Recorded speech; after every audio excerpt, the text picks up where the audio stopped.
बिस्मिल्लाहिर्रहमानिर्रहीम।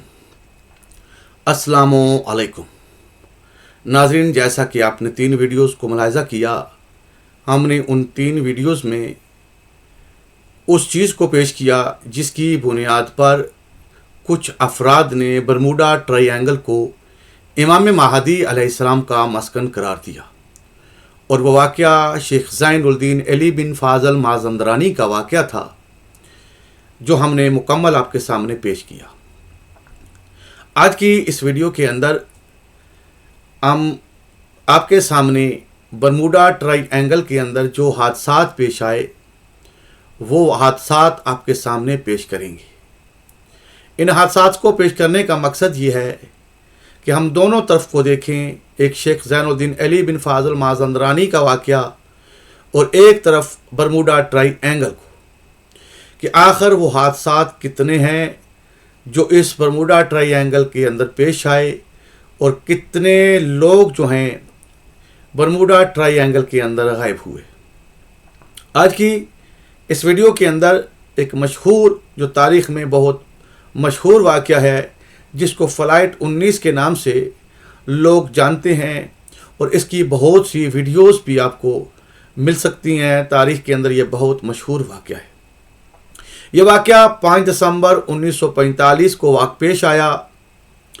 5 दिसंबर 1945 को अमेरिका की रियासत फ्लोरिडा जो है, वहाँ से 5 तैयारे प्रवास करते हैं, और ये इन तैयारों के जो पायलट हैं ये अपने वक्त के बहुत माहिर पायलट हैं, इस हद तक कि ये कहीं कहीं घंटों तक फ़्लाइट जो है करते हैं, और इसके अलावा ये मौसम के उतार और चढ़ाव को भी बाखूबी से जानते हैं। इसके अलावा जहाज़ के बारे में अगर नेविगेशन वगैरह काम करना छोड़ दे तो अपनी सिमत को कैसे तलाश किया जाता है, किस किस चीज़ से फॉलो करके हम उस सिमत को हासिल कर सकते हैं, इस चीज़ को भी ये लोग बाखूबी जानते हैं। इसके अलावा बहुत सी मालूमात इन तमाम पायलट्स के पास थी, और ये अपने वक्त के बार ये बता चुका हूँ कि बहुत काबिल पायलट थे। 5 दिसंबर 1945 को जब इन्होंने फ़्लाइट ली तो इसके बाद कुछ देर के बाद ये बरमूडा ट्रायंगल में अचानक गायब हो जाते हैं। इन 5 पायलटों में से एक जो है उसका राब्ता रडार के साथ होता है, और रडार पर जो इसका राब्ता होता है इसमें ये जो मैसेज छोड़ रहा है कि हम एक ऐसे मकाम पर पहुंच चुके हैं जो बड़ा पुरअसरार मकाम है, हमको कुछ मालूम नहीं कि हम कहाँ पर हैं, हमको कुछ भी दिखाई नहीं देता, जो समुंदर दिखाई दे रहा है वो भी बिल्कुल सफ़ेद हालत में है। उसके बाद ये अचानक कहता है कि हम एक जजीरा है जो हमको नज़र आ रहा है, जो बिल्कुल सब्ज़ जजीरा है। नाज़रीन, ये 2 बातें, एक सफ़ेद पानी और एक सब्ज़ जजीरा, ये दोनों शेख ज़ैनुल-दीन अली बिन फ़ाज़ल माज़ंदरानी के वाक़या में भी थी। मैं इस वाक़या से इसलिए ये फ़्लाइट 19 का वाक़या आपके सामने पेश कर रहा हूँ कि पायलट भी यही कह रहा है कि सफ़ेद पानी है, बिल्कुल सफ़ेद पानी, और उसके बाद वो सब्ज़ की बात करता है कि सब्ज़ पानी शुरू हो गया है, और एक ऐसा अजीब सब्ज़ पानी है। और उसके बाद बेस वाले जो एयरबेस पर बैठे हुए हैं वो उनसे कहते हैं कि आप मगरब की तरफ अपने सफ़र को जारी रखें। तो आगे से पायलट ये कहता है कि हमको अपनी सिमत का कुछ मालूम नहीं कि हम इस वक्त कहाँ हैं, और एयरबेस वाला बार बार कह रहा है कि तुम मगरब की तरफ अपना सफ़र जारी रखो। जब पायलट उसको आगे से ये जवाब देता है कि हमको कुछ मालूम नहीं कि हम कहाँ हैं, यानी पायलट का मकसद ये है कि जब तक हमको पहले ख़ुद मालूम नहीं होगा कि हम किस सिमत हैं तब तक मगरब को फॉलो नहीं कर सकते। जब ये बात एयरबेस वालों को मौसूल होती है, उसके बाद एयरबेस पर जितना अमला मौजूद है वो सारे के सारे हैरत में पड़ जाते हैं। क्यों हैरत में पड़ते हैं? वो इसलिए कि वो जानते हैं कि ये पायलट कोई मामूली पायलट नहीं, ये बहुत काबिल पायलट हैं, और इनकी ये बात हमको बड़े तअज्जुब में लेके जा रही है। ये कह रहे हैं कि हम किस तरह मगरब को फॉलो करें, जबकि एयरबेस पर बैठे हुए अफराद ये सोच रहे हैं और ये कह रहे हैं कि अगर वो सूरज को फॉलो करते तो उस वक़्त वो मगरब का सिमत आसानी से हासिल कर सकते थे। लेकिन आखिर क्या वजह है कि सूरज भी इनको नज़र नहीं आ रहा, यानी ये ऐसे मकाम पर पहुंच चुके हैं कि जहां पर सूरज भी इनको नहीं मिल रहा। अगर सूरज इनको नज़र आता तो यकीनन ये खुद ही सूरज को फॉलो करके सिमत का तयन कर सकते, लेकिन सूरज की नज़र ना आने की वजह से वो लोग सिमत का तयन न कर सके। नाज़रीन, इसके बाद बहुत से लोग इनकी तलाश में निकलते हैं। दिन सारा यानी 2:10 पर यह वाक़या पेश आता है और तलाश शुरू हो जाती है। फिर रात को यानी शाम 7:30 पर एक ऐसे त्यारे को भेजा जाता है जो इमदादी कार्रवाई के लिए अक्सर जहां कहीं भी हादसात पेश आते हैं तो इस त्यारे को भेजा जाता है ताकि उन हादसात में जाके ये मदद कर सके। अब ये छठा त्यारा जाता है और इसके अंदर एक ये खूबी भी है कि ये पानी के अंदर लैंड भी कर सकता है। अब छठा त्यारा जो है ये वहाँ पहुँचता है, ये लैंड होता है। लैंड होने के बाद ये रेडार से राब्ता करता है, यानी एयरबेस पर जो बैठे हुए अफराद हैं उनसे राब्ता करता है। राब्ता करने के कुछ देर के बाद ये भी गायब हो जाता है। जो उनको तलाश करने के लिए जो जहाज़ जाता है वो जहाज़ भी गायब हो जाता है। ये जहाज़ जाने वाला 7:30 पर नाज़रीन ये वहाँ पहुँचता है। अब और मसला बन जाता है इनके लिए। अब मज़ीद ये क्या करते हैं कि बहुत से लोग जो हैं वहाँ आते हैं इनकी तलाश में, वो तलाश शुरू कर देते हैं, कोई सुराग नहीं मिलता।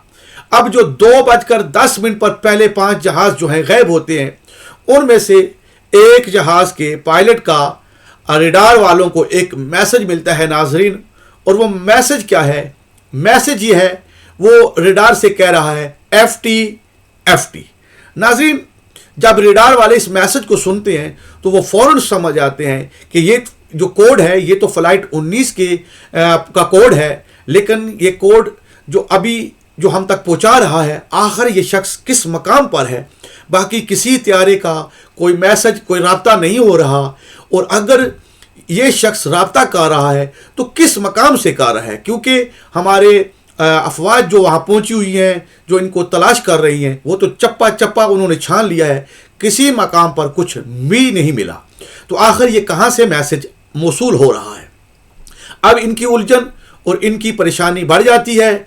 और अब क्या होता है कि नाजरीन, इस मैसेज के बाद, क्योंकि अब 6 त्यारे हैं जो गायब हो चुके हैं और ये तलाश कर रहे हैं, और जो मैसेज आता है वो रात को आता है। दिन 2:10 पर यह वाक़या पेश आता है, आधी रात के वक्त इनको ये मैसेज मौसूल होता है।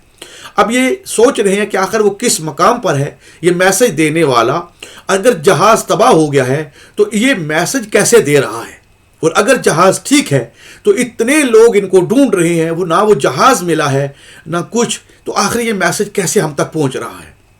उसके बाद नाज़रीन किराम, सुबह के वक्त 300 मज़ीद त्यारे भेजे जाते हैं। बहुत सी कश्तियाँ और बहुत सी आबदोज़ें और इंग्लैंड की जो फ़ौज के सिपाही वहाँ मौजूद होते हैं वो इनकी तलाश में जाते हैं। नाज़रीन किराम, ये सारे के सारे वहाँ पहुँचते हैं, तलाश रहती है और तहकीक शुरू हो जाती है, लेकिन कुछ भी सुराग नहीं मिलता। अब ये सारे के सारे जो तहकीकी टीम है ये परेशान है और ये सवालात उठा रहे हैं कि ये पायलट कोई आम पायलट भी नहीं थे। पहली बात तो ये इनके पास लाइफ जैकेटें थी, अगर कोई ऐसा हादसा पेश आ जाता है तो आसानी से ये छलांग लगा के अपनी जान को बचा सकते हैं। लेकिन इस वाक़े की, इस हादसे की नौइयत यह है कि ये इतना अचानक वाक़या है कि एक लम्हे के लिए भी इनको मोहलत नहीं मिली कि ये अपनी जैकेट पहन के इनमें से कोई एक भी छलांग लगा के अपनी जान बचा सके। दूसरा, उनका सबसे अहम जो सोच थी वो तहकीकी अदारा, वो तहकीकी टीम जो थी वो ये सवाल उठा रही थी कि अगर ये नेविगेशन काम करना छोड़ भी गया था तो इसके बावजूद कि तमाम के तमाम पायलट इतने काबिल थे कि ये जान सकते थे कि अगर सूरज को फॉलो किया जाए तो ये अपनी सिमत को आराम सुकून से हासिल कर सकते थे। लेकिन आखिर ये क्या वाक़या है कि ये सारे के सारे 6 जहाज़ों के जो पायलट हैं, जो अमला है, ये सारे के सारे जानते हुए भी इसके बावजूद सूरज की तरफ नहीं जा रहे, ना उसको फॉलो कर रहे हैं। تو آخر کیا وجہ ہے کہ کیا اس مقام پر سورج بھی نہیں تھا جس مقام پر یہ پہنچ چکے تھے؟ تو پتہ چلتا ہے کہ یہاں پر جو ہے سورج بھی موجود نہیں تھا. اگر ہوتا یا ان کے پاس اتنی فرصت نہیں تھی، یہ اتنے وحشت میں آ چکے تھے کہ یہ سب کچھ بھول چکے تھے. ناظرین اکرام، مختصر یہ کہ بہت تحقیق ہوتی ہے اور اس تحقیق کرنے والے آج دن تک یہ جواب نہیں دے سکے کہ آخر وہ واقعہ پیش کیا آیا، ان کے ساتھ کیا ہوا، یہ کہاں چلے گئے، یہ زندہ بھی ہیں یا نہیں. مختصر یہ ناظرین اکرام، اس ویڈیو کو بنانے کا جو مقصد ہے وہ یہ ہے جو آج میں آپ کے سامنے ہائی لائٹ کر رہا ہوں، تاکہ مزید جو ویڈیو آئیں گی آپ کے سامنے ان میں بھی انہی پوائنٹس کو ہم نے ڈسکس کرنا ہے. اب سوچنے والی بات یہ ہے، یا تو یہ ہے نمبر ایک کہ یہ افراد جو بھی عملہ تھا ان جہازوں کے اندر، یا تو کسی نے ان کو وہاں سے نکال لیا ہے اور محفوظ کر دیا ہے. اگر یہ امام مہدی علیہ السلام کے ساتھ منسلک ہے یہ واقعہ، تو یقیناً پھر ایسا ممکن ہے کہ جب امام مہدی علیہ السلام اپنے ظہور سے پہلے انہی افراد کو لوگوں کے سامنے لائیں کہ دیکھ لو، تم ان لوگوں کے بارے میں جانتے ہو کہ 5 دسمبر 1945 کو یہ واقعہ پیش آیا تھا، تم ان افراد کو بھی جانتے ہو، ان کے مختصر حالات کو بھی جانتے ہو، دیکھ لو یہ وہی لوگ ہیں یا نہیں. اگر یہ امام مہدی علیہ السلام کے جن بھائیوں نے برموڈا ٹرائی اینگل کو امام مہدی علیہ السلام کا مسکن قرار دیا ہے، تو اس کے ذیل میں ایک بات یہ بھی ممکن ہے کہ ہو سکتا ہے کہ ایک وقت آئے انہی افراد کو زندہ جو لوگ محفوظ ہیں ان کو لوگوں کے سامنے پیش کر کے دلیل بنایا جائے کہ دیکھ لو یہی وہ افراد ہیں یا نہیں. تو پھر اگر اس طرح کی دلیل پیش آئے تو ہمارے لیے تو بہت ہی آسان کام ہو جائے گا امام مہدی علیہ السلام کو پہچاننے، ان کی دلیل کے لیے اس دلیل کو دیکھ کے ان کا امام مہدی علیہ السلام پر ہونا بہت آسانی سے ہم سمجھ سکتے ہیں. دوسرا یہ ہے کہ ہمارا یہ عقیدہ ہے کہ امام مہدی خالی امام مہدی علیہ السلام نہیں، تمام کے تمام ائمہ عادل ہیں اور بغیر کسی کو کسی کے جرم کے وہ سزا نہیں دیتے. اگر یہ لوگ مر چکے ہیں، ان کو مار دیا گیا ہے، تو ایسا ناممکن ہے کہ امام جو ہیں یا ان کے ماننے والے جو ہیں کسی کو بغیر جرم کے وہ ایسے ہی مار دیں. تو یعنی اس بات سے بھی یہ ثابت ہو جائے گا کہ اگر یہ چیز ثابت ہو جائے تو یعنی پتہ چلے گا کہ یہ وہ امام مہدی علیہ السلام کا مسکن نہیں ہے. تیسری بات ناظرین اکرام کہ یہ جدید دور ہے، اس کے اندر اتنی ٹیکنالوجی آ چکی ہے کہ آج ڈی این اے کے ذریعے انسان کو پہچانا جا سکتا ہے کہ یہ کون ہے، بہت کچھ ترقی ہو چکی ہے. اگر وہ مر چکے ہیں تو ان کی کسی نہ کسی پائلٹ میں سے کسی ایک کی ہڈیاں لے کے بھی یہ سائنسدان جو ہیں یہ جو ہے فیصلہ کر سکتے ہیں کہ یہ وہی افراد ہیں یا نہیں. میں یہ واقعہ صرف ان فلائٹ 19 کا نہیں، بہت سے افراد جو ہیں انشاءاللہ مزید آگے چل کے ویڈیوز کے اندر میں آپ کے سامنے پیش کروں گا. وہ کتنے لوگ ہیں تعداد ہی معین نہیں کر سکتے، اتنے زیادہ افراد کی تعداد ہے. خیر انشاءاللہ میں دوسری ویڈیو کا انتظار کریں. دوسری ویڈیوز کے اندر میں انشاءاللہ تفصیل سے ایک ایک واقعہ آپ کے سامنے پیش کروں گا، اور بڑے بڑے اہم واقعات ہیں جو آگے آپ کے سامنے پیش کرنے ہیں، جس سے آپ کے سامنے بہت سے ایسے حقائق آپ کے سامنے آئیں گے جو ہم کو سوچنے پر مجبور کرتے ہیں کہ آخر یہ کیا راز ہے. دعاؤں میں یاد رکھیے گا. السلام علیکم.